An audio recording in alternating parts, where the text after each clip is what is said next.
Terima kasih Tuhan, terima kasih Tuhan. Kami menginginkan-Mu Tuhan lebih dari apapun Tuhan malam hari ini. Mari bekerjalah di tengah-tengah kami. Mari berbicaralah Tuhan bagi setiap kami. Pakai kami Tuhan setiap para hamba-hamba-Mu ini Tuhan. Sebagai perpanjangan Tuhan, alat-Mu Tuhan untuk memuliakan-Mu. Mari Tuhan pakai setiap kami. Bersihkan setiap saluran kami Tuhan. Agar apapun Tuhan yang keluar dari setiap mulut bibir kami Tuhan, itu semua yang berasal daripada-Mu saja. Mampukan setiap kami Tuhan untuk menjadi saluran-Mu yang baik. Terima kasih Tuhan. Kami siap mendengarkan firman-Mu malam hari ini. Bekerjalah di tengah-tengah kami Tuhan. Kami bebaskan Tuhan setiap roh kami Tuhan untuk dapat menangkap apapun yang ingin Kau berikan atas setiap hidup kami. Terima kasih Tuhan, terima kasih Tuhan. Dalam nama Tuhan Yesus kami berdoa. Semua yang percaya katakan, amin. Silakan duduk saudara.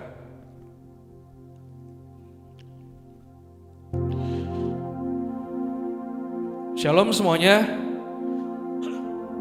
Malam hari ini kita akan belajar sangat banyak saudara. Ada saya, ada Lala, ada Mami Selvi juga. Tapi izinkan saya untuk memulai terlebih dahulu. Saya akan berikan sedikit intro untuk apa yang akan kita pelajari pada malam hari ini. Ya, sudah siap untuk mempelajari firman Tuhan malam hari ini? Amin ya saudara ya. Kita buka sama-sama di Matius 5 ayat 13 sampai 16. Meskipun bulan ini sudah hampir berakhir, tapi saya percaya ini adalah firman Tuhan yang sangat-sangat penting untuk kita aplikasikan dalam kehidupan kita sehari-hari saudara. Karena tanpa kita sadar sebenarnya ketika kita berbicara tentang impactful generation ya, tema bulan ini tidak pernah bisa lepas dari yang namanya garam dan terang dunia. Karena sebenarnya ketika kita dipanggil sebagai orang Kristen, sebagai pengikut Kristus, sebagai murid-murid Tuhan Yesus sendiri, discipleship of Jesus Christ, ya kita semuanya, kita tahu ini adalah firman Tuhan yang sangat-sangat penting saudara. Karena sebenarnya dalam menjadi garam dan terang dunia, itu adalah tujuan yang Tuhan berikan sebagai murid-murid Tuhan bagi setiap kita. Ya, jadi kita mau belajar sama-sama apa yang dimaksud garam dan terang dunia.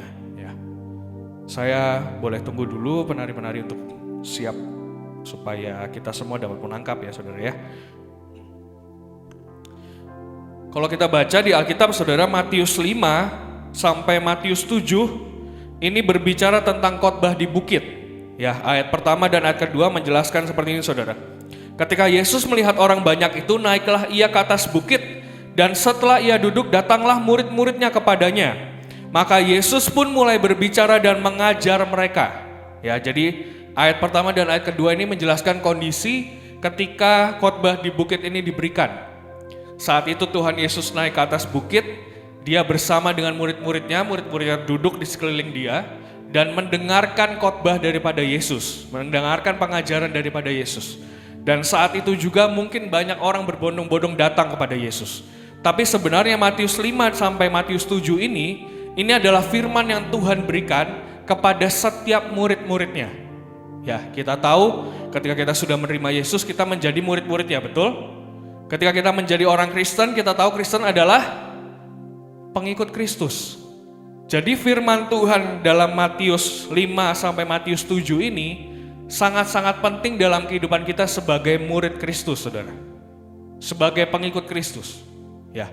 Dan salah satu yang penting, sebenarnya banyak saudara ya, ada 12 sabda bahagia, ada garam dunia dan terang dunia, ada Yesus dan hukum Taurat dan lain sebagainya. Tapi salah satu yang terpenting adalah Matius 5 ayat 13 sampai 16. Karena ini yang berhubungan dengan tema kita malam hari ini, menjadi dampak. Ya saudara ya, kita baca sama-sama Matius 5 ayat 13 sampai 16. Kamu adalah garam dunia, jika garam itu menjadi tawar, dengan apakah ia diasinkan? Tidak ada lagi gunanya selain dibuang dan diinjak orang. Kamu adalah terang dunia, kota yang terletak di atas gunung tidak mungkin tersembunyi.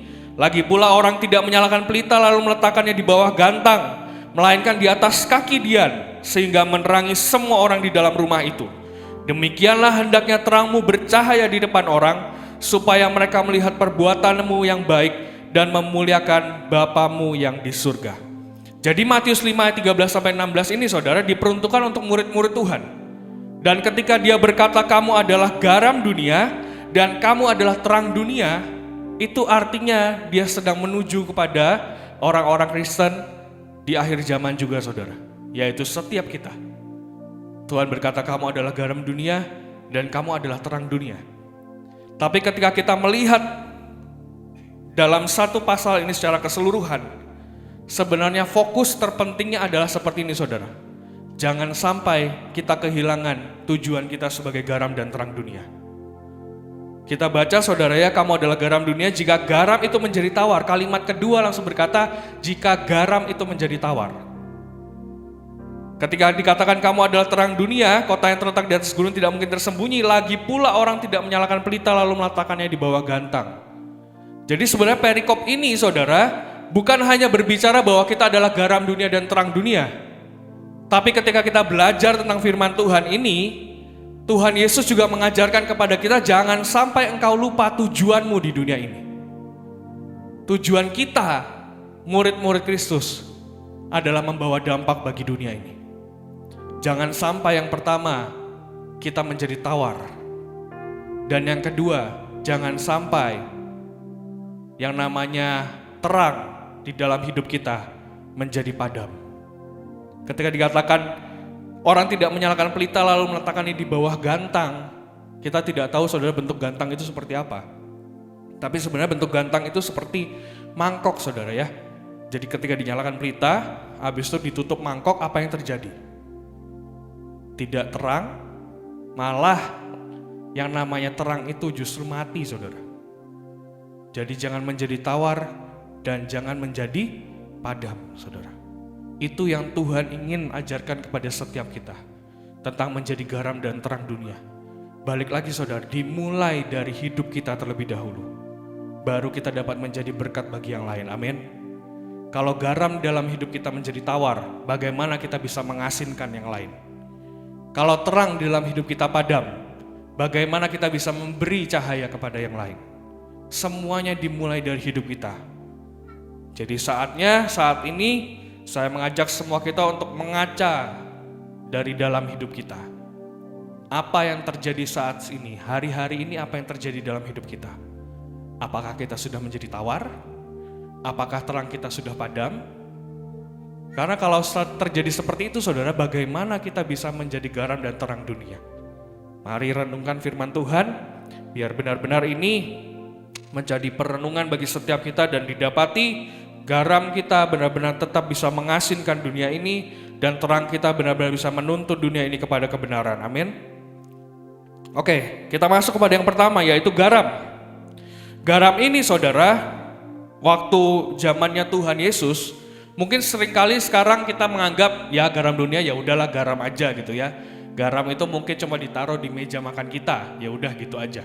Atau di dapur kita yang bahkan mungkin tempatnya aja jorok ya. Ya itu garam. Tapi sebenarnya ketika zaman Tuhan Yesus dan dia berkata kamu adalah garam dunia, saat itu saudara, mereka itu menggunakan garam sebagai salah satu alat untuk pembayaran. Ya kita tahu di zaman Yesus semuanya mungkin masih bisa menggunakan yang namanya barter.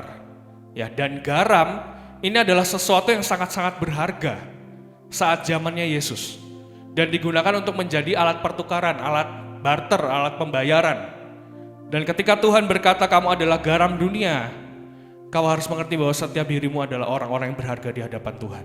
Amin. Jadi jangan pernah lupa nilaimu saudara. Jangan pernah lupa nilaimu. 100.000 kertas saudara ya, ketika di untel-untel sama ketika dia sama bentuknya ya, mulus gitu ya, nilainya sama saudara 100.000. Jadi saat ini ketika Tuhan berkata kamu adalah garam dunia, poin pertama bahwa engkau berharga di hadapan Tuhan. Ketika engkau mempunyai nilai, yang pertama jangan kehilangan nilaimu saudara. Apapun yang terjadi, mungkin masalah bisa menghadangmu, mungkin masalah bisa menghajarmu dari sisi kanan dan kiri. Tapi yang terpenting saudara ya, balik lagi ke dalam setiap hidup kita. Kita dianggap bernilai di hadapan Tuhan, berharga di hadapan Tuhan. Mungkin saat ini ada di antaramu yang sedang mengalami sesuatu yang tidak enak dan engkau merasa engkau bukan siapa-siapa, engkau tidak punya apa-apa. Tapi ketika di dalam Tuhan, Tuhan berkata kamu adalah garam dunia. Artinya engkau berharga di hadapan Tuhan. Amin. Yang kedua, cepat saja saudara. Yang kedua adalah mengasinkan yang tidak berasa. Kita tahu ketika kita memasak, dibubuhkan garam sedikit saja, itu langsung menjadi asin. Dan apakah ketika kita sudah mengasinkan tersebut, saudara bisa dibalikin lagi menjadi tawar? Tidak. Jadi ketika kita dikatakan kita adalah garam dunia, seharusnya sekeliling kita merasakan dampak dari garam dunia, yaitu kita sendiri, saudara. Dan ketika kita datang, mungkin engkau berada dalam satu komunitas, kau berada di AOC, kau berada dimanapun tempat kerjamu dan lain sebagainya, engkau harusnya membawa pengaruh untuk sekelilingmu, saudara. Orang bisa merasakan pengaruhmu, itu adalah garam dunia. Cukup sedikit saja, maka seluruh masakan itu menjadi asin. Cukup sedikit saja, mungkin apa yang kau lakukan cukup sedikit saja mungkin. Orang-orang di sekitarmu akan merasakan pengaruhmu untuk hidup mereka. Itu adalah garam dunia, saudara. Yang ketiga, membunuh bakteri dan kuman. Jadi waktu itu garam juga dipakai untuk sebagai alat untuk membunuh bakteri dan kuman. Kita tahu dalam cerita Yesaya mentahirkan dengan menggunakan garam. 2 Raja-Raja 2 ayat 21 sampai 22. Jadi garam ini punya peranan sangat-sangat penting, saudara ya. Banyak yang bisa dilakukan oleh garam ini. Salah satunya adalah memberantas mungkin semua bakteri dan kuman setiap yang tidak baik. Itu juga yang harus kita berantas, saudara ya. Itu adalah fungsi-fungsi garam. Yang keempat, yang terakhir, mungkin masih banyak lagi. Yang keempat, tapi yang saya bahas di sini adalah menciptakan rasa haus. Saudara pernah makan makanan yang terlalu asin? Sering? Wah, yang masak gimana itu berarti? Ketika kita makan makanan terlalu asin, saudara ya, pasti lidah kita ini seperti menciptakan satu sensasi bahwa kita pengen minum, betul? Rasanya tuh pengen minum terus seharian gitu, pengen minum terus. Mungkin sarapan misal apa ya, sarapan Solo apa sarapannya? Soto, misalkan sotonya terlalu asin gitu. Saat itu kita mencampurkan garam terlalu banyak, terlalu asin. Sepanjang hari saudara mungkin kau akan merasakan haus, betul? Begitu pula dengan hidup kita, saudara. Ketika kita menjadi garam dunia, harusnya ketika kita ada di sekeliling, mungkin orang-orang yang tidak tahu siapa itu Tuhan, harusnya mereka merasakan haus dan lapar akan firman Tuhan di tengah-tengah kita. Itu yang harus terjadi, saudara. Ketika Tuhan menyatakan garam dunia, engkau adalah garam dunia, kita harus mengerti bahwa kita harus menjalankan fungsi kita di tengah-tengah dunia ini, saudara. Merasakan haus dan lapar akan Tuhan. Itu sangat-sangat penting, saudara. Ketika orang-orang yang mungkin tidak mengenal Tuhan ada di sekeliling kita, apapun yang kita lakukan, mungkin tiba-tiba saja mereka tiba-tiba ingin mengenal Tuhan. Itu berarti engkau sudah menjadi garam untuk hidupnya. Ayo jadi dampak untuk sekelilingmu, saudara. Tapi ingat, semuanya untuk kemuliaan Tuhan. Bukan atas dasar hidup kita lagi, tapi semuanya untuk kemuliaan Tuhan. Amin. Garam dunia. Nah, sekarang kita tahu tadi yang dikatakan Yesus, kamu adalah garam dunia. Nah, yang terpenting adalah jika garam itu menjadi tawar, dengan apakah ia diasinkan? Nah, pertanyaan terutamanya adalah kenapa garam itu menjadi tawar? Ada yang bisa menjawab kenapa garam menjadi tawar? Sejujurnya saya juga tidak mengerti, saudara, saya tidak bisa memasak. Tapi ketika saya mencari kenapa garam menjadi tawar, jadi penjelasannya seperti ini, saudara. Mengapa garam bisa menjadi tawar? Garam itu adalah natrium klorida disimpan, ketika disimpan mungkin saat itu terkontaminasi oleh garam-garam lain. Jadi ketika disimpan mungkin bisa terkontaminasi dengan garam-garam lain yang ada di sekelilingnya, yaitu sulfat. Maka akan mengikat air dan menjadi tawar. Jadi setelah mereka bercampur garam-garam ini, ya mungkin garam ada banyak macamnya saudara ya. Ketika bercampur, mereka akan mengikat satu sama lain dan menjadi tawar, yaitu seperti garam berkualitas rendah. Nah, kalau sudah seperti itu, seringkali orang yang jualan garam ini tidak lagi memakai garam itu saudara. Tapi dibuang saat itu juga di jalanan. Supaya apa? Yang lain tidak terkontaminasi. Karena mungkin proses kimia itu terjadi begitu cepat ya saudara ya. Jadi supaya tidak terkontaminasi lagi yang lain, akhirnya dibuang dan tidak lagi dipakai. Nah, itu yang membuat garam menjadi tawar. Sekarang mengaca balik lagi ke kehidupan kita saudara. Jangan sampai hidup kita menjadi tawar. Ketika apa? Mungkin kau berada di tengah-tengah orang yang tidak mengenal Tuhan. Justru yang tadinya seharusnya kita mempengaruhi yang lain, tapi akhirnya kita menjadi yang dipengaruhi saudara.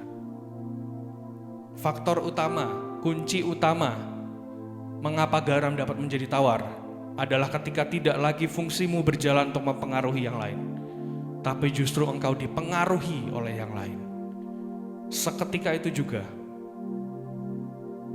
harusnya engkau yang tadinya menjadi garam yang asin akhirnya menjadi tawar. Dan lama-kelamaan engkau dapat dibuang saudara. Saya tidak mau ada garam yang tawar di tengah-tengah AOC, amin. Kita harusnya mempengaruhi bukan dipengaruhi. Jadi apapun yang terjadi, mungkin di tengah-tengah keluargamu, di tengah-tengah pergaulanmu, di tengah-tengah mungkin lingkungan kita kerja, lingkungan kita sekolah, dimanapun, kita harus punya yang namanya bisa memilah dan memilih saudara. Apa yang sebaiknya kita lakukan dan apa yang tidak sebaiknya kita lakukan. Jangan jadi orang yang dipengaruhi, tapi jadilah orang yang mempengaruhi sekitarmu. Supaya kita tidak didapati menjadi garam yang tawar. Amin saudara. Ayo jadi garam dunia. Ayo jadi garam dunia.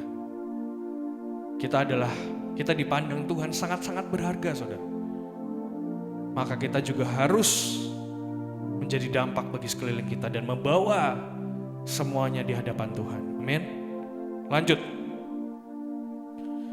Yang kedua yaitu adalah terang. Ya. Dikatakan kamu adalah terang dunia, kota yang terletak di atas gunung tidak mungkin tersembunyi. Lagi pula orang tidak menyalakan pelita lalu meletakkannya di bawah gantang, melainkan di atas kaki dian, sehingga menerangi semua orang di dalam rumah itu. Jadi terang ini yang pertama adalah kita tahu bahwa terang seringkali dihubungkan dengan yang namanya kehidupan. Jadi dalam Kejadian 1 itu juga dikatakan bahwa Tuhan sebelum menciptakan yang lain, Dia menciptakan apa terlebih dahulu? Terang. Terang ini yang mengawali kehidupan yang lain saudara. Dalam Mazmur 27 ayat 1 Daud berkata, dari Daud Tuhan adalah terangku dan keselamatanku, kepada siapakah aku harus takut? Tuhan adalah benteng hidupku, terhadap siapakah aku harus gemetar? Jadi ketika kita diberikan tujuan sebagai terang dunia, seharusnya kita itu mengawali untuk yang lain menerima keselamatan saudara. Menerima yang namanya kehidupan itu. Itu tujuan dari terang saudara ya. Yang kedua, terang artinya adalah memberi tuntunan bagi yang lain. Tadi dikatakan terang adalah seperti kota yang terletak di atas gunung tidak mungkin tersembunyi. Zaman dulu saudara waktu bangsa Israel, semua kota-kota itu diletakkan di atas bukit. Kenapa? Supaya semua orang yang sedang melakukan perjalanan dapat melihat tujuannya. Nah, itu adalah fungsi terang. Kita harus memberikan tuntunan, memberikan arahan kepada semua yang terhilang untuk dapat kita bawa kembali kepada Tuhan. Itu fungsi terang saudara. Kota yang di atas bukit tidak mungkin tidak terlihat. Fungsi terang dalam hidup kita. Kita harus menjadi penuntun. Kita harus memberikan tuntunan bagi yang lain dalam menuju keselamatan. Amin. Bangsa Israel saat mereka berada di padang gurun, mereka dituntun oleh yang namanya tiang awan dan tiang api. Tiang api berjalan saat malam, memberikan cahaya bagi bangsa Israel untuk berjalan. Bayangkan saudaranya di padang gurun itu tidak ada satupun sumber cahaya. Ketika ada tiang api, mereka dapat melihat jalan mereka. Terang, kita harus menjadi penuntun bagi semua yang terhilang dan mungkin tersesat, saudara. Sekelilingmu mari lihat orang-orang yang mungkin terhilang, orang-orang yang mungkin tersesat. Ayo jadi terang bagi hidupnya. Bawa mereka kepada Tuhan. Bawa mereka masuk ke dalam kota yang berkubu, supaya mereka luput dari yang namanya serangan, saudara. Ayo bawa setiap yang terhilang dan tersesat. Yang ketiga, yang terpenting, kita tahu bagaimana kita bisa menjadi terang, yaitu ketika kita merefleksikan Tuhan di dalam hidup kita. Saudara tahu ya, bulan dan matahari, sebenarnya bulan bercahaya atau tidak? Tidak, saudara. Tapi dia memantulkan cahaya dari matahari dan dia menjadi penerang bagi bumi saat malam hari. Itu kita, saudara. Tanpa Tuhan sebagai sumber cahaya dalam hidup kita, kita tidak mungkin bisa bersinar dengan terang. Amin. Amin, saudara. Bayangkan saudara-saudara tahu yang namanya stick glow in the dark itu? Tahu? Atau fosfor lah atau apapun.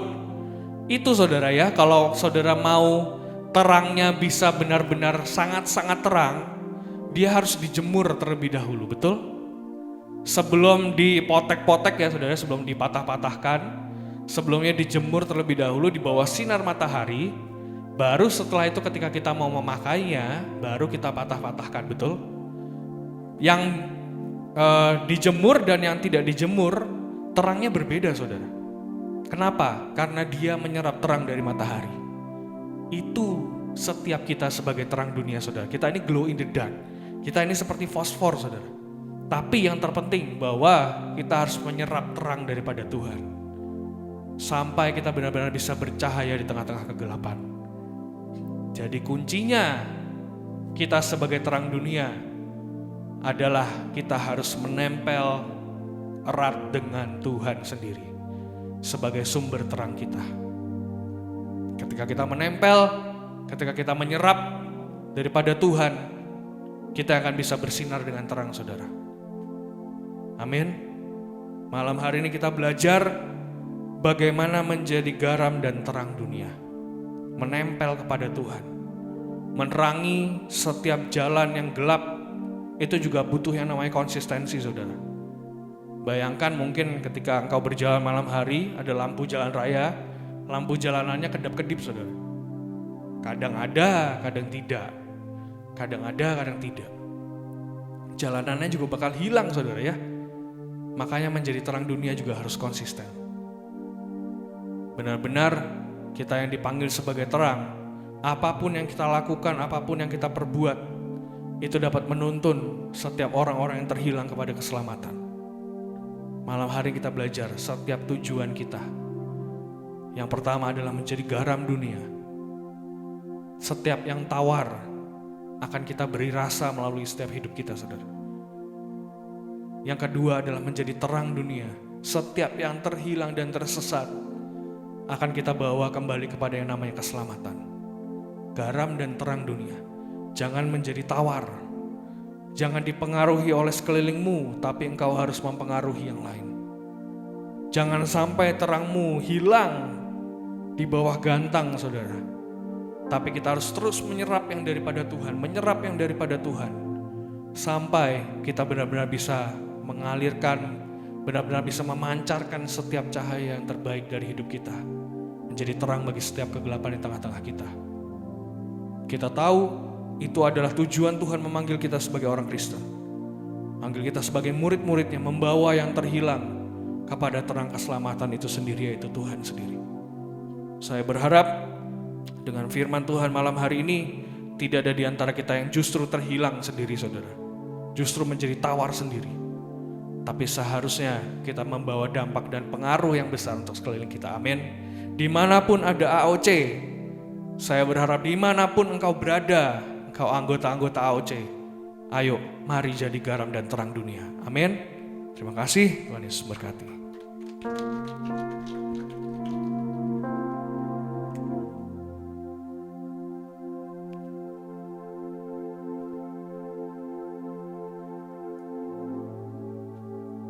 Shalom. Akhirnya bisa kembali pelayanan di sini setelah sekian lama. Oke. Jadi hari ini saya mau melanjutkan apa yang tadi Bapak Derian sudah khotbahkan ya. Nanti juga Ibu Selvi akan lanjutkan juga. Tadi kan Bapak Derian sempat sharing tentang bagaimana hidup kita menjadi garam dan terang dunia. Tetapi saya mendapatkan sebuah ayat yang berbeda ya. Kita di sini saling melengkapi lah khotbahnya gitu, satu dengan yang lainnya. Kita mau buka bareng-bareng di Mazmur 1 ayat yang pertama dan kedua. Boleh kita buka bareng-bareng. Ini adalah penjelasan untuk hidup sebagai orang-orang yang benar di hadapan Tuhan. Kalau hidup kita mau menjadi orang yang membuat dampak untuk orang-orang di sekitar kita, pastikan bahwa hidup kita didapati Tuhan sebagai orang-orang yang benar di hadapan Tuhan ya. Mazmur 1 ayat yang pertama. Berbahagialah orang yang tidak berjalan menurut nasihat orang fasik, yang tidak berdiri di jalan orang berdosa, dan yang tidak duduk dalam kumpulan pencemooh.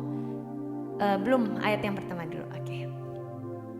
Ini ayat yang pertama menceritakan tentang kehidupan orang benar ya, di mana dia adalah seseorang yang tidak berjalan menurut nasihat orang fasik. Dia tetap memegang teguh apa yang menjadi prinsip hidupnya dia di dalam Tuhan. Kalau kita sudah berkata bahwa Tuhan hidup di dalam kita, kita hidup dalam Tuhan, maka sepenuhnya kehendak Tuhan yang terjadi dalam kehidupan setiap kita. Kita tidak bisa menggunakan apa yang menjadi pikiran kita sendiri. Terkadang kita menjadi orang yang keras kepala. Kalau Tuhan sudah bilang untuk jalan terus misalnya, ketika kita melihat di depan banyak rintangan, mungkin kita ragu, kita berhenti, dan kita mungkin berbelok kanan. Tetapi tidak bisa, kita harus terus berjalan bersama dengan Tuhan. Yang tidak berdiri di jalan orang berdosa, dan yang tidak duduk dalam kumpulan pencemooh. Next, ayat yang kedua. Ini kuncinya saudara, tetapi yang kesukaannya ialah Taurat Tuhan, dan yang merenungkan Taurat itu siang dan malam. Saya mau bertanya dulu, siapa yang tidak mau berdampak hidupnya? Pasti semua kita mau hidupnya kan berdampak dalam Tuhan. Tetapi saya membaca sebuah artikel bahwa seperti ini. Kalau kita hidup sebagai orang yang benar, maka kita akan memberikan dampak yang benar. Kalau kita hidup sebagai orang yang tidak benar, otomatis apakah akan tetap memberi dampak? Tetap. Tetapi dampak itu tidak menjadi dampak yang positif, tetapi terkadang menjadi dampak yang negatif. Jangan pernah kaget bahwa mungkin saudara pernah mengenal mungkin, oh orang ini ternyata punya kekecewaan di dalam Tuhan misalnya.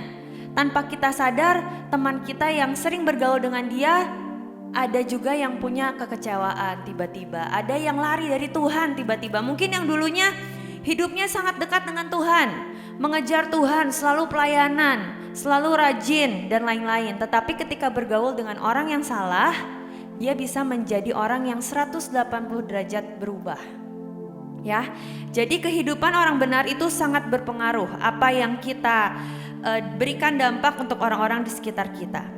Berdampak itu berbicara mengenai memberi warna. Hidup kita punya warna yang berbeda-beda. Makanya dulu Pak Daniel pernah berkata bahwa ketika kita hidup dalam sebuah unity, kita bagaikan sebuah jalinan tali warna-warni yang berbeda-beda. Dan ketika jalinan itu menjadi satu, itu menjadi sebuah puzzle yang indah. Ya, jadi jangan pernah membandingkan hidup kita dengan orang lain. Pak Daniel dari dulu selalu berkata bahwa hidup kita tuh cuma satu, kita tuh cuma satu di dunia ini gitu.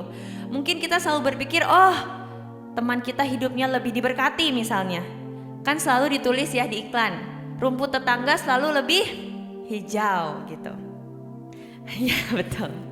Kita selalu berpikir bahwa oh hidup mereka lebih diberkati, hidup kita tidak, dan lain-lain. Apalagi anak-anak muda sering lihat sosial media, ya kan? Selalu berpikir bahwa hidup orang lain lebih enak, lebih cantik, lebih ganteng, lebih kaya misalnya. Tetapi kita tidak pernah tahu apa yang mereka alami di keluarganya, masalah seperti apa yang mereka sedang gumulkan, proses hidup apa yang sedang mereka doakan. Jadi jangan pernah membandingkan hidup kita dengan orang lain, bahwa kita mempunyai warna untuk setiap kita. Nah, untuk memulai sharing, saya ini melihat ada sebuah buku. Saudara bisa lihat juga nanti di internet. Buku ini judulnya God's Calling ya. Buku ini dibuat oleh dua orang wanita di luar negeri, bukan di Indonesia. Apa yang menjadi koneksi tentang impactful generation? generasi yang berdampak. Jadi dua wanita ini adalah dua wanita yang sedang bergumul dalam masalah. Tetapi mereka memilih untuk menjadi dampak yang baik untuk orang-orang di sekitar mereka. Dua wanita ini, yang satu ada yang bergumul tentang keuangan, yang sedang terbelit hutang sangat besar. Yang satu lagi sedang berjuang untuk melawan sakit kankernya beliau. Tetapi apa yang mereka lakukan? Mereka tidak menjauh dari Tuhan. Justru mereka ingin di masa-masa seperti ini hidupnya menjadi dampak untuk orang-orang di sekitar mereka. Dan apa yang terjadi? Saya tadi lihat jutaan orang sudah membaca buku itu dan sangat diberkati. Ya, jadi apapun yang menjadi masalah dalam hidup kita, asal kita memilih untuk dekat sama Tuhan, hidup kita akan tetap menjadi dampak yang sangat positif untuk orang-orang di sekitar kita.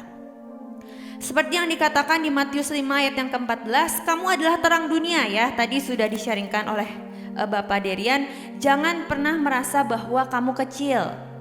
Kalau Tuhan sudah ada dalam hidup setiap kita, apapun kita perbuat, mungkin itu tidak terlihat, tapi itu bisa menyentuh kehidupan banyak orang. Bagaimana caranya untuk bisa menjadi orang-orang yang benar, untuk menjadi orang-orang yang membawa dampak yang positif untuk orang-orang di sekitar kita? Kita lihat dari Mazmur yang pertama ayat yang kedua sudah ada kuncinya. Tetapi yang kesukaannya ialah Taurat Tuhan. Kesukaannya Taurat Tuhan itu berbicara tentang apa? Kesukaannya itu berbicara mengenai selalu mencintai firman Tuhan, merindukan, menginginkan firman Tuhan dan tetap menjadi pelaku firman. Kalau dulu Ngkong Yusak selalu berkata dalam khotbahnya, jangan hanya selalu menjadi penonton. Pak Daniel juga selalu berkata, jangan hanya menjadi penonton, tapi jadilah pemain dalam sebuah proses dalam kehidupan setiap kita. Jangan hanya selalu duduk mendengarkan firman Tuhan, berkata amin dan amin, tetapi minta sama Tuhan untuk kita bisa mengalami hal-hal tersebut. Biar apapun yang kita lakukan, kita bisa merasakan bahwa Tuhan itu besar dalam kehidupan setiap kita.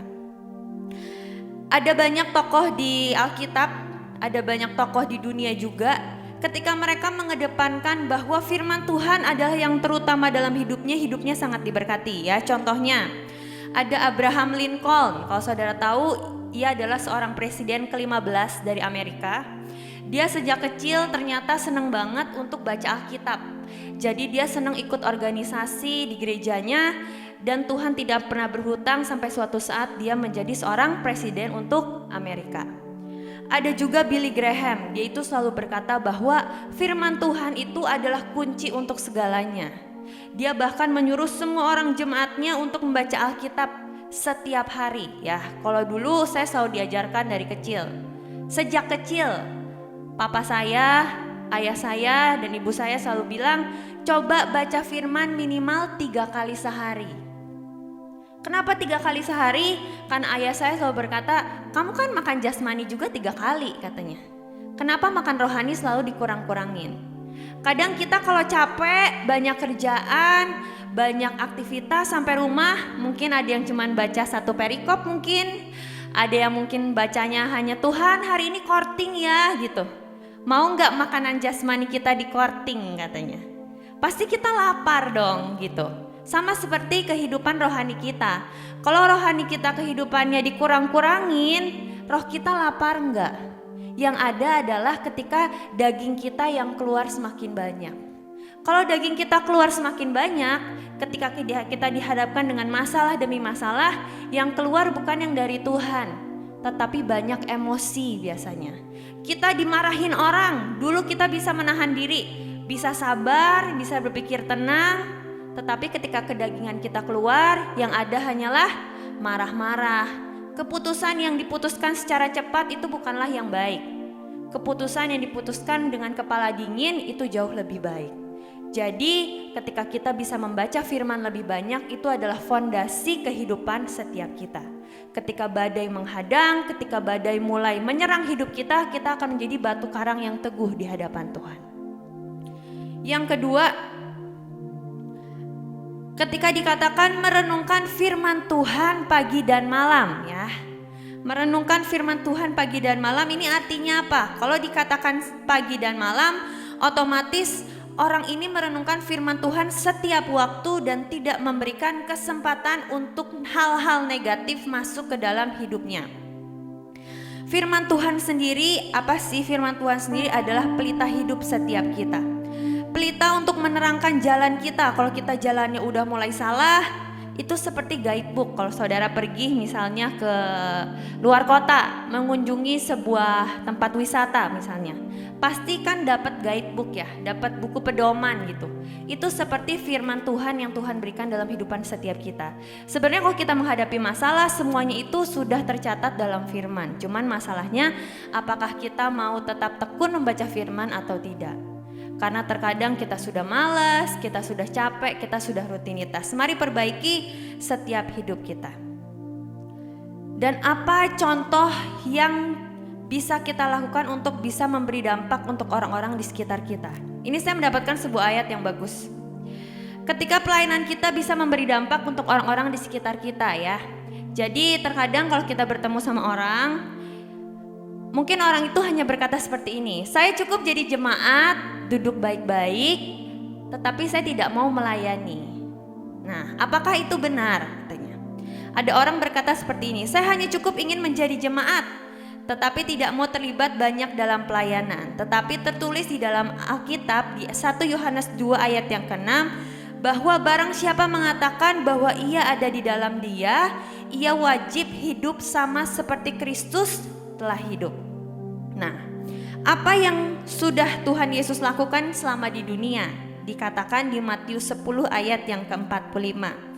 Karena anak manusia juga datang bukan untuk dilayani, melainkan untuk melayani dan untuk memberikan nyawanya menjadi tebusan bagi banyak orang. Jadi sebenarnya sudah sangat jelas bahwa hidup kita harus melayani sesama kita. Ya. Melayani itu gak selalu berbicara tentang seseorang yang khotbah di depan, seseorang yang menjadi worship leader, seseorang yang bermain musik dan lain-lain. Melayani itu bisa kita lakukan dengan hal yang kecil, dengan berbagi kasih, dengan menjadi saksi dimanapun kita didapatkan, dengan menjadi pelaku firman. Menurut saya itu adalah salah satu pelayanan yang sudah kita lakukan. Jangan menjadi orang yang hanya menerima tetapi kita tidak mau menyalurkan kepada orang-orang lain. Percayalah saudara, seberapa simpel ceritamu, kesaksianmu itu dapat memberikan berkat untuk orang. Saya pernah mendengar sebuah cerita ya. Jadi ini anak youth, sebenarnya anak youth di Bandung. Dia itu bercerita seperti ini.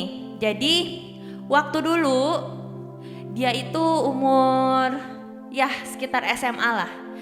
Berkali-kali ditegur, seorang pria ya, berkali-kali ditegur, berkali-kali dikasih tahu, ngeyel, nggak bisa gitu. Hidupnya agak amburadul, hidupnya semaunya, hari ini baca Alkitab, besok enggak, hari ini pelayanan, besoknya enggak gitu kan. Suatu hari tiba-tiba di siang hari dia itu ketiduran. Ketika dia tidur dia mimpi, di mimpi itu dia bangun dari tidurnya, dia melihat sekitarnya sudah tidak ada orang sama sekali, dan di situ diperkatakan bahwa semua sudah diangkat dan kamu tertinggal. Ini beneran, ini cerita beneran gitu. Dia langsung kaget, dia langsung nangis, dia langsung keluar dari kamarnya, dia cari seisi rumahnya kan. Dia cari mamahnya gak ada, dia cari kokonya gak ada, dia cari keluar, semua orang katanya berhamburan itu di jalan semuanya katanya. Lalu dia bangun. Suatu saat dia berpikir, langsung katanya gini, dia bangun dari tidurnya, dia duduk. Kok bisa tiba-tiba mimpi seperti itu ya katanya. Saya ini salah apa katanya, bahkan sampai saat itu dia belum sadar bahwa dia ini salahnya apa gitu. Terus akhirnya pada suatu saat dia ini digerakkan Roh Kudus untuk kesaksian di depan, di doa pelayan. Akhirnya kesaksianlah dia di AOC kan.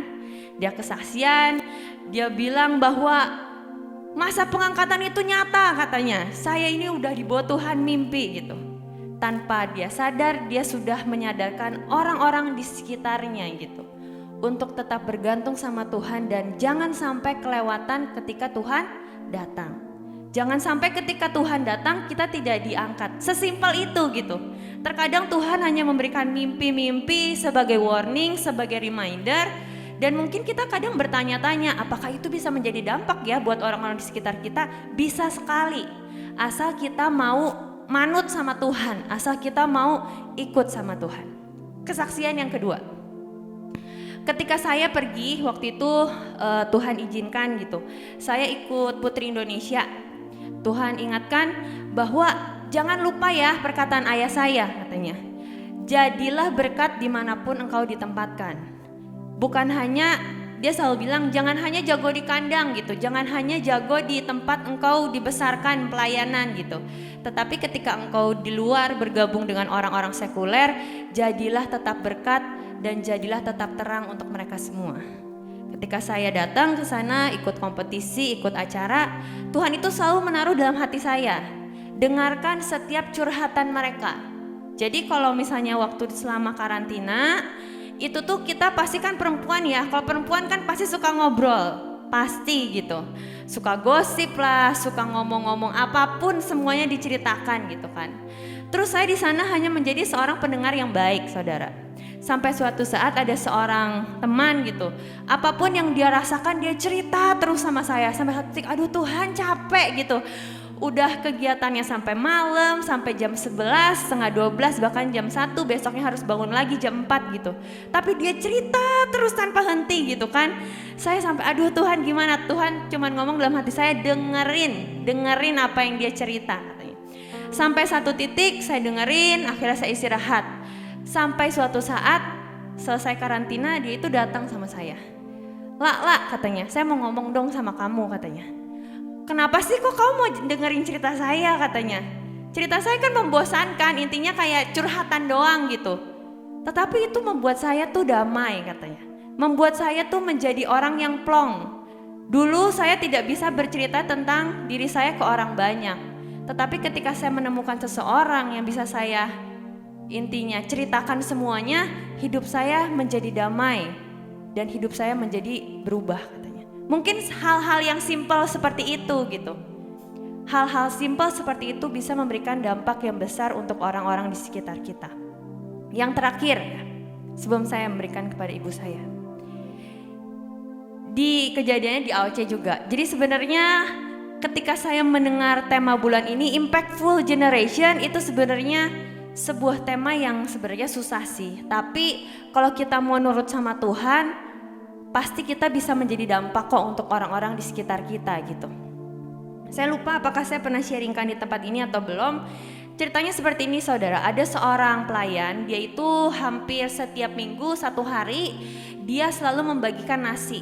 Jadi dia itu bawa 5 nasi bungkus, gak banyak, cuma 5 atau 10 gitu. Tetapi dia selalu berdoa sama Tuhan, Tuhan temukan aku dengan orang yang tepat. Jadi bukan hanya memberikan nasi bungkus langsung pergi, tetapi dia ini memberikan nasi bungkus sambil mendoakan orang-orang tersebut. Sampai suatu saat dia itu naik ke flyover ya, ke jembatan layang. Dia ini melihat seorang pemulung, seorang pria. Dia ini sudah berdiri di atas jembatan itu, dia membawa gerobaknya. Suatu saat ini pria ini cuman gini, Tuhan gerakan dalam hatinya, berikan nasi bungkusnya dan peluk orang tersebut gitu. Pria ini sangat nurut gitu, pelayan ini nurut, dia memberikan nasi bungkusnya dan langsung memeluk tanpa boleh nggak Pak saya peluk gitu. Langsung saat itu orang itu nangis. Kenapa saudara?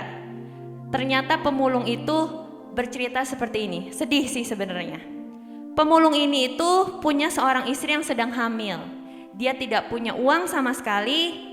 Dia tidak punya apapun, dia sedang pusing, sedang stres. Sampai suatu titik dia bilang sama dalam hatinya, Tuhan kalau memang Engkau hidup, temukan aku dengan seseorang yang bisa membantu aku. Kalau enggak hari ini aku loncat dari atas sini ke bawah. Bayangkan, ada hidup seseorang yang mau dipertaruhkan cuman gara-gara nasi bungkus doang gitu. Kalau si pelayan ini telat menurut saya ya, kalau si pelayan ini telat aja naik ke atasnya gitu dan tidak nurut, mungkin belok ke kanan, belok ke kiri, mungkin bapak itu sudah jatuh atau loncat ke bawah gitu. Tapi saya percaya timing Tuhan itu sempurna. Tidak ada yang terlalu cepat, tidak ada yang terlalu lambat. Asal kita mau nurut, hidup kita bisa membawa dampak yang sangat besar untuk kehidupan seseorang. Bukan besarnya pelayanan kita, tetapi besarnya hati kita untuk kita bisa nurut sama Tuhan. Ya, itu aja yang saya mau sharingkan. Biar tema bulan ini Impactful Generation, generasi yang membawa dampak bisa hidup dalam setiap kita. Jangan pernah memandang, oh saya tidak pelayanan di depan, tidak pelayanan di gereja dan lain-lain. Pelayanan itu bisa dimanapun dan kapanpun asal kita mau untuk terus melangkah. Amin.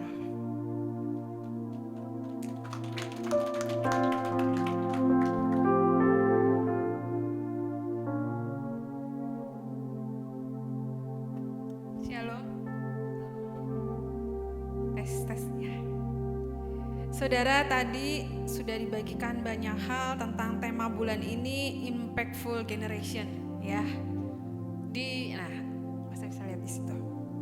Saudara, tadi pertama dibagikan tentang garam, ya.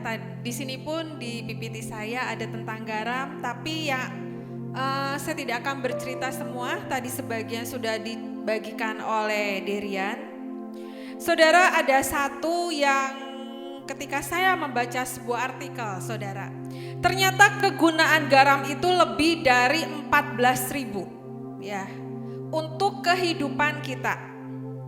Dan ketika Tuhan katakan kamu adalah garam dunia, ya berarti di dalam kehidupan kita ada berapa, saudara? 14.000 banyak yang Tuhan simpan dalam kehidupan kita yang mungkin saat ini belum keluar gitu. Mungkin beberapa sudah keluar tapi yang lain belum. Tapi ketika Tuhan katakan kamu adalah terang dunia, jika garam itu menjadi tawar, dengan apakah ia diasinkan? Oleh karena itu saudara, ketika Tuhan katakan kita adalah garam dunia, jangan pernah kita mempergunakan dengan sesuatu yang ini biasa aja. Yang Tuhan taruh dalam hidupku ini semua biasa aja. Kalau saudara tahu, makanan yang dulunya tidak ada rasanya, tetapi ketika dikasih garam, dia akan menjadi rasanya asin ataupun gurih gitu ya. Dan ketika makanan itu dikasih garam, gak pernah kita tanya ini pakai garam apa. Benar gak saudara? Yang pasti adalah apa? Oh, ini dagingnya terasa enak, sayurnya terasa enak, makanannya enak sekali gitu ya. Dan gak pernah tanya ini garamnya pakai garam merek apa sih, kan gak pernah ya. Jadi saudara, ketika kita menjadi garam dunia, jangan pernah itu semua gara-gara saya. Tapi kita hanya adalah alat yang dipakai sebagai kemuliaan nama Tuhan. Karena apa saudara? Ketika garam itu diberikan kepada makanan ya, itu akan larut dengan sendirinya dan menghamiri semuanya, menjadi yang rasanya enak dan rasanya gurih. Dan ketika Tuhan menunjukkan kita sebagai terang dunia, garam dunia, jangan pernah berkata bahwa semua adalah karena aku. Tapi katakan kepada diri kita, aku adalah sebagai alat yang dipakai untuk kemuliaan nama Tuhan ya. Next, tadi sudah dibagikan ya. Nah ini saudara, saya membagikan ini karena ini adalah salah satu contoh ya saudara.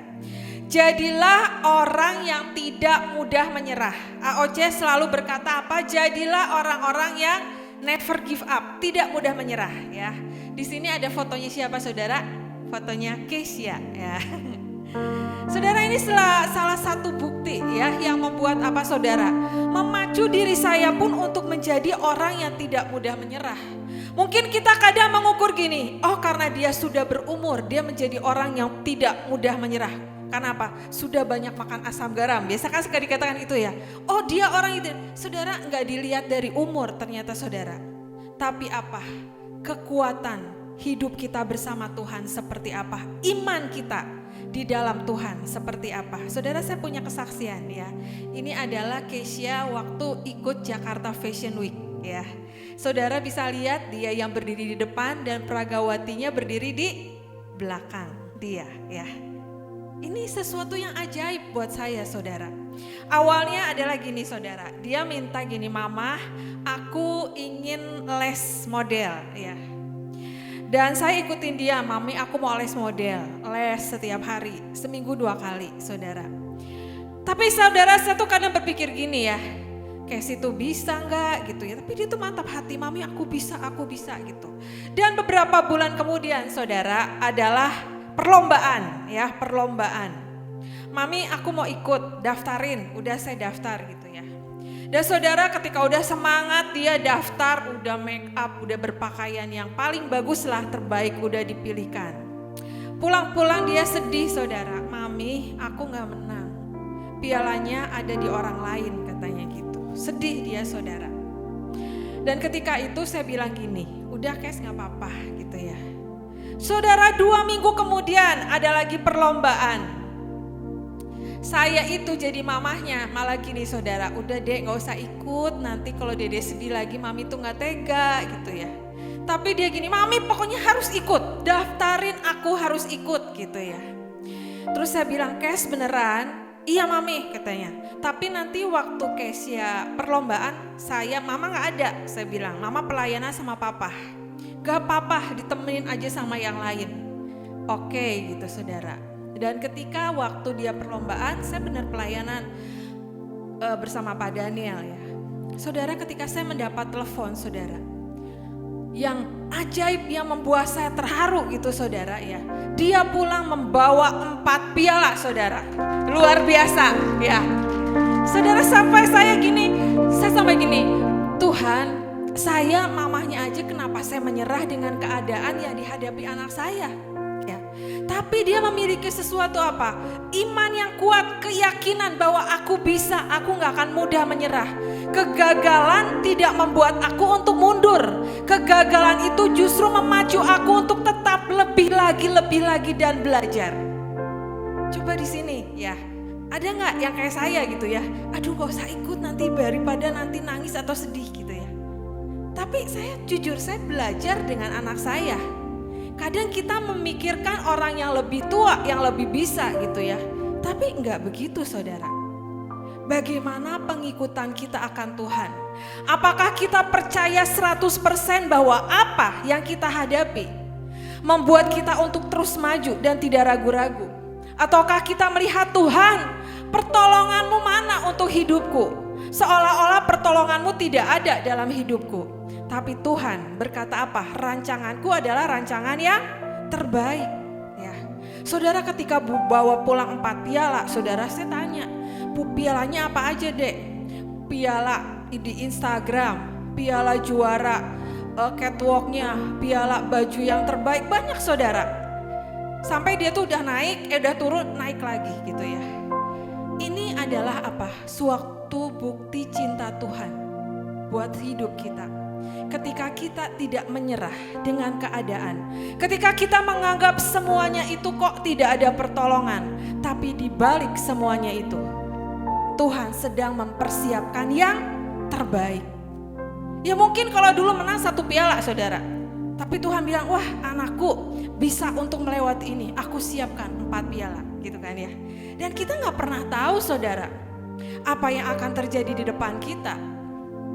Oleh karena itu selalu Tuhan ajarkan apa? Punyalah hati yang melekat. Punyalah hati yang terus bertanya sama Tuhan. Apa yang benar-benar Tuhan buat aku ini benar-benar mengenal isi hatimu. Kan aku gak tahu apa yang akan terjadi di depan. Tetapi ketika kita melekat sama hatinya Tuhan, Tuhan yang akan tuntun seluruh kehidupan kita. Ada di dalam Yakobus 4 ayat 14 saya bacakan. Sedang kamu tidak tahu apa yang akan terjadi besok. Apakah arti hidupmu? Hidupmu itu sama seperti uap yang sebentar saja kelihatan lalu lenyap. Mari setiap hati belajar. Yuk memberikan yang terbaik buat Tuhan dalam segala sesuatunya. Next. Nah saudara, di sini kita mau belajar tentang Yusuf ya. Ketika saudara saya mendapatkan tema bulan ini ya, saya tuh mendapatkan mimpi. Tiba-tiba dalam sebuah ibadah yang besar saudara, ada seseorang yang datang kepada saya.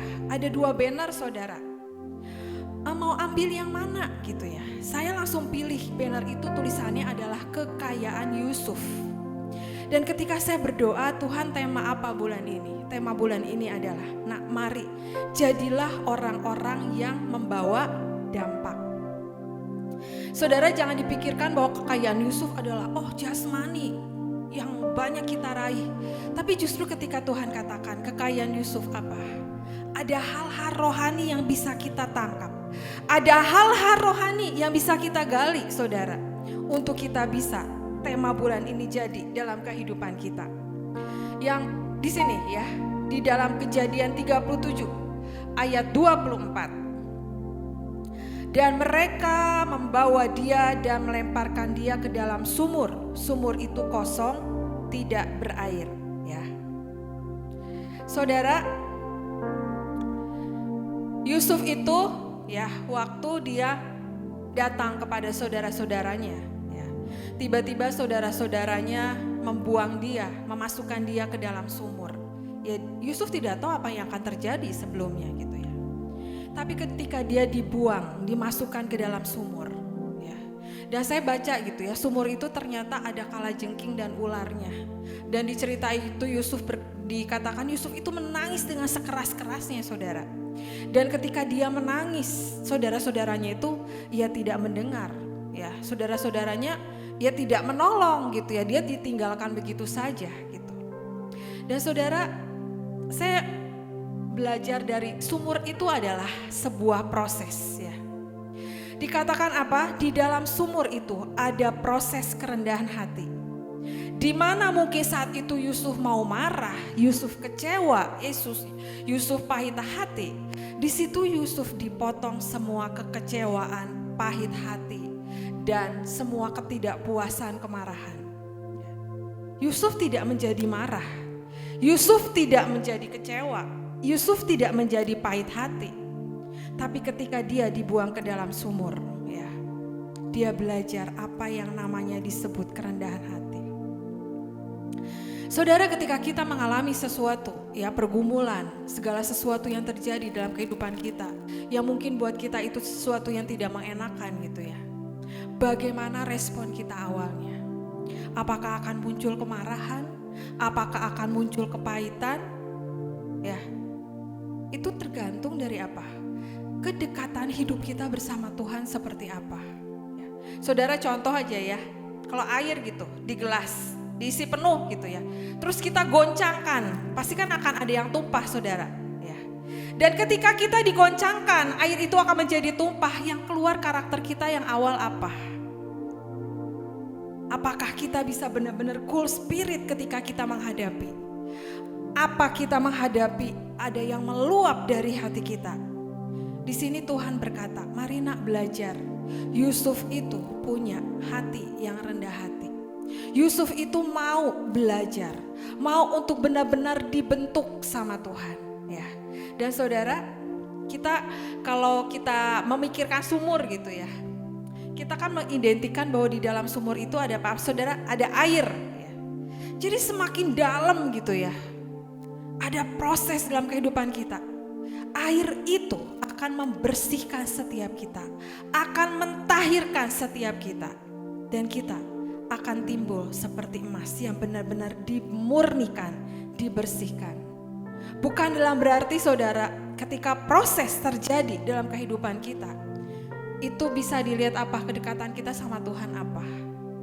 Kalau kita semakin seolah-olah, kok aku semakin gini Tuhan, protes gitu, pahit hati, kecewa, dan kita malah mundur di dalam pelayanan kita. Kita menjadi tidak datang lagi ke pelayanan kita. Saudara, ayo bercermin dengan semuanya itu. Karena yang Tuhan inginkan hari-hari ini adalah setiap kita mau dibentuk sama Tuhan. Kalau kita lihat gitu ya, kok orang ini bisa berhasil, kok orang ini bisa menjadi orang yang dekat sama Tuhan. Bukan berarti kita mengiri dengan orang itu, tapi mari, apa yang dia lakukan, bagaimana kedekatan dia hidup bersama Tuhan, itu yang bisa kita ambil sebagai benih yang terus bertumbuh dalam kehidupan kita. Ya. Next. Ya. Nah, di sini ada ceritanya, saudara, ya.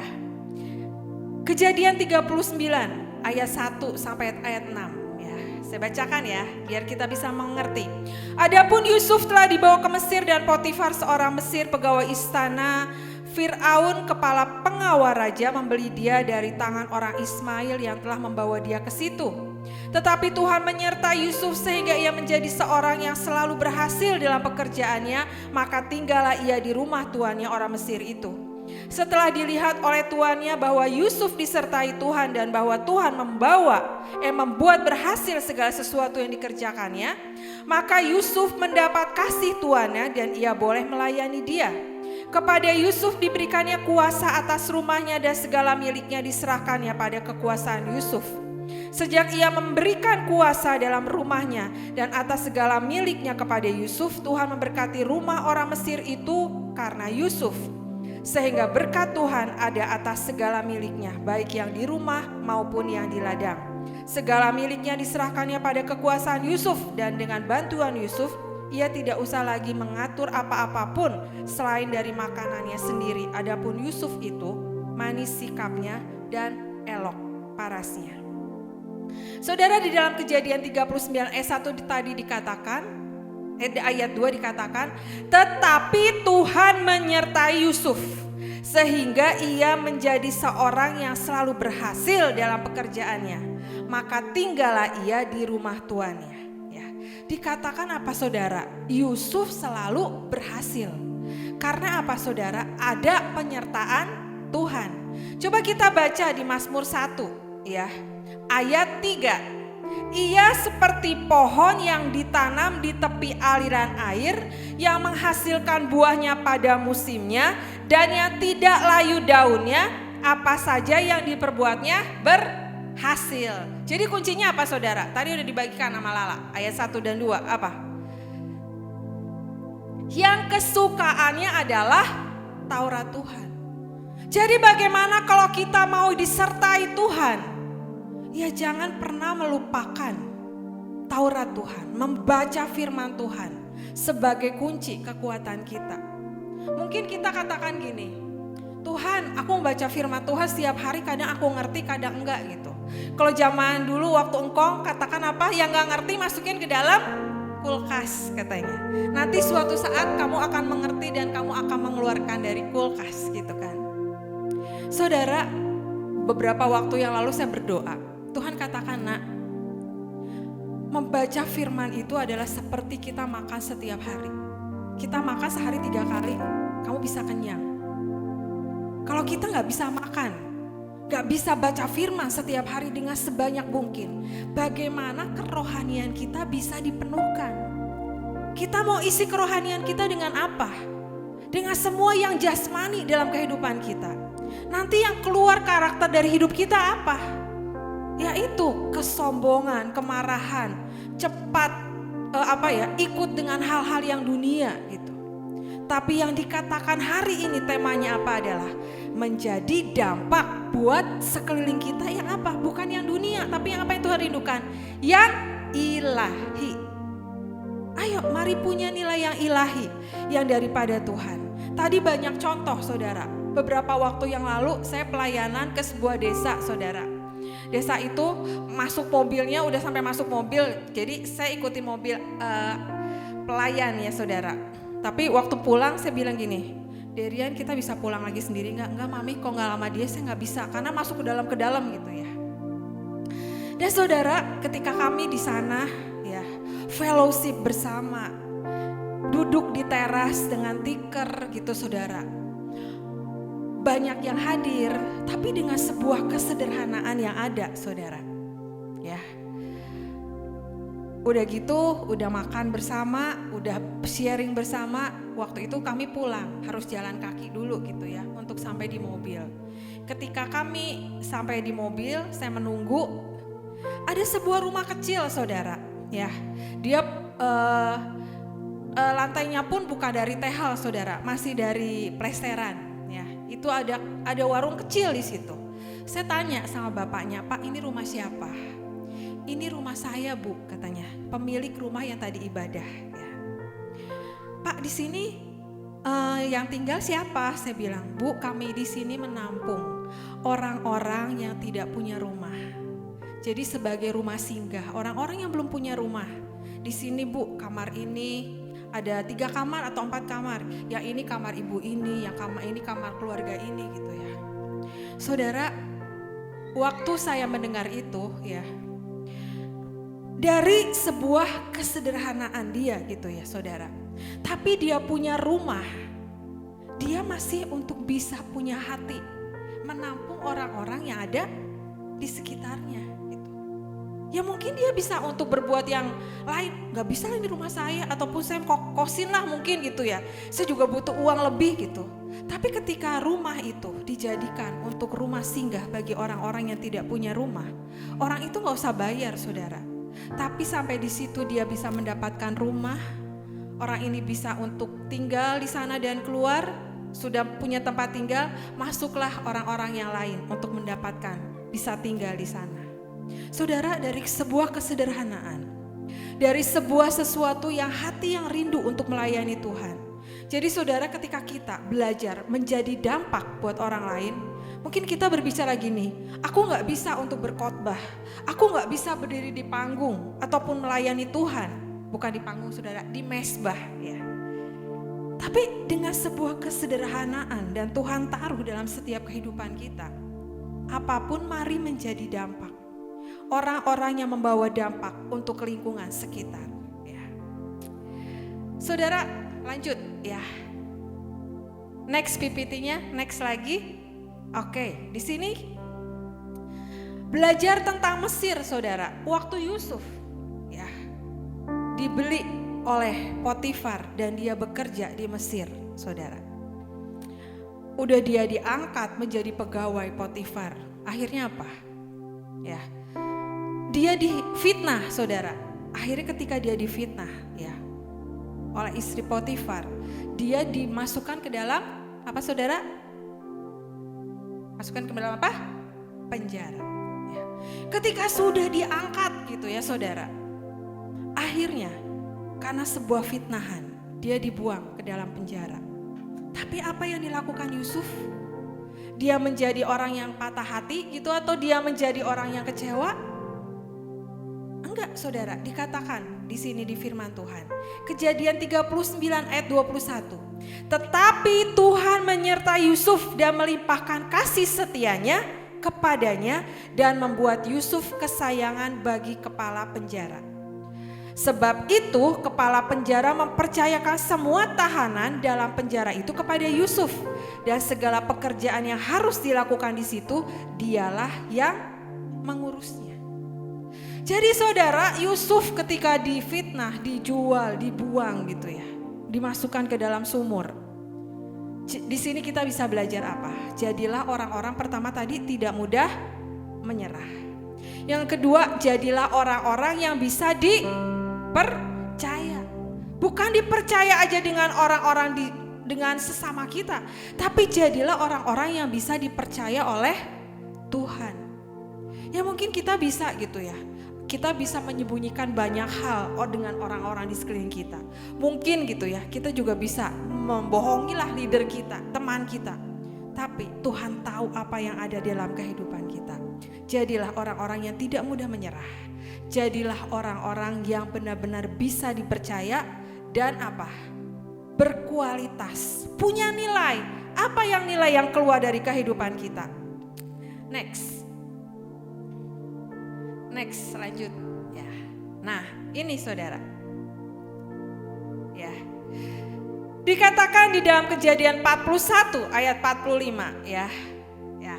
Lalu Firaun menamai Yusuf Safnat Paaneah serta memberikan Asnat anak Potifera imam Dion kepadanya menjadi istrinya. Demikianlah Yusuf muncul sebagai kuasa atas seluruh tanah Mesir. Nah, saudara, Safnat Paaneah ini adalah artinya Tuhan berbicara, Tuhan yang hidup. Yang kedua berkata tentang penyelamat zaman. Dan yang ketiga yang didapatkan adalah bertambah-tambah. Saudara, di sini ya, ketika kita menjadi orang yang mempunyai dampak, jadilah orang yang terus bertambah-tambah. Bukan ketika kita mengalami sesuatu, ya seperti tadi contohnya Kesia, kita menjadi mundur dengan hal-hal yang terjadi. Tapi jadilah orang yang terus bertambah-tambah di dalam Tuhan, ya. Oke, ya, yang berikutnya, ya tadi jadilah orang yang bisa dipercaya dan berkualitas. Yang berikutnya adalah, ya, jadilah orang-orang yang membawa nilai di dalam kehidupan ini. Kalau kita berkata Yusuf mempunyai nilai apa, saudara? Saya kemarin bagiin khotbahnya tentang gini, ya. Kalau barang itu kan ada mereknya, saudara ya. Ini merek untuk minyak, ini merek untuk sabun, gitu ya. Yusuf, gitu ya, punya nilai apa? Ketika dia diangkat Tuhan, dia menjadi penguasa di Mesir. Ya. Kita punya nilai apa, saudara? Punya mereknya apa, gitu? Ya. Jangan sampai gini, ih kamu masih tukang gosip gitu ya, kan jangan sampai gitu ya. Tapi jadilah nilai gini, oh dia seorang pengusaha yang cinta Tuhan. Dia seorang penyembah yang dekat dengan Tuhan. Saudara, kita kalau ngelihat teman-teman di dekat kita, kita bisa punya nilai kan? Ya kan? Ya mungkin gak berani juga ya, kita simpan dalam hati, oh dia tuh orangnya gini, oh dia tuh orangnya gini. Nah sekarang, kita punya nilai apa dalam kehidupan kita yang bisa menjadi dampak? Jangan sampai gitu ya, kita punya nilai apa? Ketika kita datang dalam sebuah perkumpulan, orang itu datang, aduh jangan deket-deket orang itu, kalau datang orang itu tuh nanti bisa jadi ribut, ataupun jangan, dia tuh terlalu banyak ngomongin orang, apa gitu. Tapi kalau misalnya kita punya sesuatu yang memang kita harus berubah, ya ayo hari ini kita berubah. Berubah dari apa yang Tuhan gak suka. Jadi apa?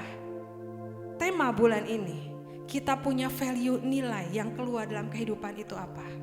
Ya tadi dikatakan gitu ya, ada seseorang yang bisa membagi nasi bungkus, tapi dia cinta akan Tuhan, sehingga dia bisa mengenal apa? Ketepatan apa yang harus dilakukan. Kadang kita melakukan sesuatu yang kita lakukan dengan sebuah rutinitas, yang membuat kita apa? Tidak lagi bertanya sama Tuhan. Pelayanannya pelayanan, saudara, tapi menjadi sebuah apa? Rutinitas, jadi sebuah keharusan, jadi sebuah sesuatu kewajiban. Saudara, kok kita melakukan itu, akhirnya apa? Kita akan menjadi lelah dengan sendirinya apa? Karena apa? Ketika itu, saat itu, kita merasakan ketidakpuasan yang terjadi dengan sekeliling kita. Karena kita melakukannya sebagai sebuah kewajiban. Oleh karena itu, saudara, tema bulan ini, biar jadi dalam kehidupan kita. Karena satu, yang saudara harus tangkap, hidup ini adalah anugerah. Ya, Yusuf rela Tuhan mengukir di hatinya. Yusuf mau menjadi contoh sebagai alat untuk kemuliaan Tuhan. Bagaimana dengan saudara? Apakah siap dipakai untuk sebagai alat kemuliaan Tuhan? Bagaimana saudara? Siap? Apapun yang terjadi, mari tetap utamakan Tuhan. Next. Nah, di sini saudara, saya mengambil dua ya tokoh yang benar-benar mereka menjadi orang-orang yang cinta akan Tuhan dan menjadi orang-orang yang benar-benar ya melakukan apa yang menjadi kerinduan Tuhan. Di sini ada Smith Wigglesworth, Rasul Iman, dikatakan saudara ya. Usia 6 tahun membantu menarik kereta lobak ayahnya yang mengakibatkan tangannya terluka. Karena sejak masa kecil Smith sudah harus bekerja, menyebabkan dia tidak pandai menulis dan membaca serta layaknya anak lain. Namun kerinduannya akan firman Tuhan begitu dalam, sehingga dia selalu menyalin firman Tuhan. Pada usia 18 tahun Smith mulai bekerja sebagai tukang ledeng. Pada usia 20 tahun memutuskan untuk pindah ke Liverpool. Selama hidupnya Smith menyerukan pertobatan dan iman sederhana, yaitu percaya saja. Smith membaca dan menjadikan Alkitab bagian dari hidupnya, di mana saja kapan saja dia membaca Alkitab. Bahkan dia memiliki statement, saya tidak pernah membaca buku selain Alkitab. Sepanjang pelayanannya Smith banyak membangkitkan orang dari kematian dan ribuan orang disembuhkan dari penyakit dan kerasukan setan. Saudara, dengan sesuatu yang dikatakan apa? Smith menyerukan pertobatan dan iman sederhana, yaitu percaya saja. Tapi dia menjadi orang yang cinta akan Tuhan karena apa? Dia melakukan apa yang menjadi kerinduan Tuhan. Satu lagi saudara, William J. Seymour, Azusa Street, saudara. William Joseph Seymour lahir dalam keluarga bekas budak. Pada umur 25 tahun pindah ke Indianapolis bekerja sebagai penjaga rel kereta api dan kemudian sebagai pelayan restoran. Ia terserang cacar yang mengakibatkan mata kirinya buta. Seymour mendengarkan kuliahnya di Kondor karena saat itu orang kulit hitam tidak boleh bersama orang kulit putih. Seymour bermimpi membangun suatu jenis gereja yang baru. Dalam gereja ini semua orang mengalami Roh Kudus sehingga tembok-tembok perbedaan rasial, etnis, dan denominasi dapat diruntuhkan. Lawatan Roh Kudus di Azusa Street terjadi pada tanggal 9 April 1906 dan kala itu dituai 600 sampai 800 juta jiwa. Selama 3 tahun mereka mengadakan ibadah 3 kali sehari dari pagi hingga sampai malam hari. Setiap hari dan sampai sekarang ini kegerakan Roh Kudus terus terjadi dan tidak lagi hanya di Azusa Street tetapi sampai ke seluruh dunia. Saudara, jadilah orang-orang yang menjadi garam dan terang dunia. Next. Sekarang ya dikatakan saatnya bangkit dan menjadi dampak bagi banyak orang. Amin. Terima kasih Tuhan buat firman Tuhan yang dibagikan pada malam hari ini Tuhan. Kami mau terus untuk dibentuk dan diajar, mau belajar Tuhan. Kia karataramayasi, kia karamayasi. Saudara, bukan dengan sesuatu yang mungkin kita merasakan. Tuhan gak mudah untuk melewati semuanya ini. Tapi saya ingat memang tidak mudah yang kita lewati. Tapi kuncinya mari nurut sama Tuhan. Mari punya hati yang melekat sama Tuhan. Mari terus cari Tuhan.